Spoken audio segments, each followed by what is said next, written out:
অনেক দিন আগের কথা। এক সুন্দর সবুজ জঙ্গলে অনেক পশু পাখি একসঙ্গে বাস করত। হাতি, হরিণ, খরগোশ, পাখি আর গর্জনকারী সিংহ সবাই একত্রে প্রকৃতির আশীর্বাদ উপভোগ করত।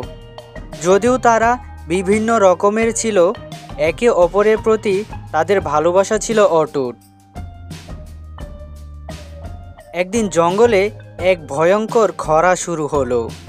নদী-নালা, খাল-বিল সব শুকিয়ে গেল। গাছের পাতা ঝরে পড়ল। খাবার সংগ্রহ করা কঠিন হয়ে পড়ল।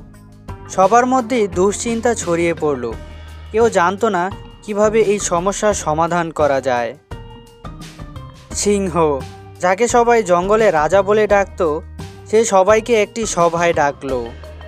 সে বলল, আমাদের জঙ্গলকে বাঁচানোর জন্য আমাদের একসঙ্গে কাজ করতে হবে। সবাই যদি তার নিজের সেরা কাজটা করে, তবে আমরা এই সংকট থেকে মুক্তি পেতে পারি। হাতি বলল, আমার শক্তি ব্যবহার করে আমি শুকিয়ে যাওয়া নদী থেকে মাটি সরিয়ে পানি বের করার চেষ্টা করব। পাখিরা বলল, আমরা দূর দূরান্তে উড়ে গিয়ে কোথাও যদি পানি পাই, তবে সবাইকে খবর দেব। খরগোশ বলল, আমরা গাছের বীজ সংগ্রহ করে নতুন গাছ লাগাবো। আর হরিণ বলল, আমরা জঙ্গলের প্রত্যেকটি প্রাণীর খাবার ভাগ করে নেব, যাতে কেউ ক্ষুধায় মারা না যায়। তারা সবাই তাদের পরিকল্পনা অনুযায়ী কাজ শুরু করলো। হাতি তার বিশাল সুর দিয়ে নদীর মাটি সরালো এবং অনেক কষ্ট করে পানি বের করলো। পাখিরা উড়ে গিয়ে দূরের একটি জলাশয়ের খবর আনলো। খরগোশেরা ছোট ছোট গর্ত খুঁড়ে বীজ বপন করলো। আর হরিণেরা তাদের খাবার অন্যদের সঙ্গে ভাগ করে নিল। দিনের পর দিন তারা একত্রে কাজ করলো। অবশেষে তাদের পরিশ্রমের ফল আসলো।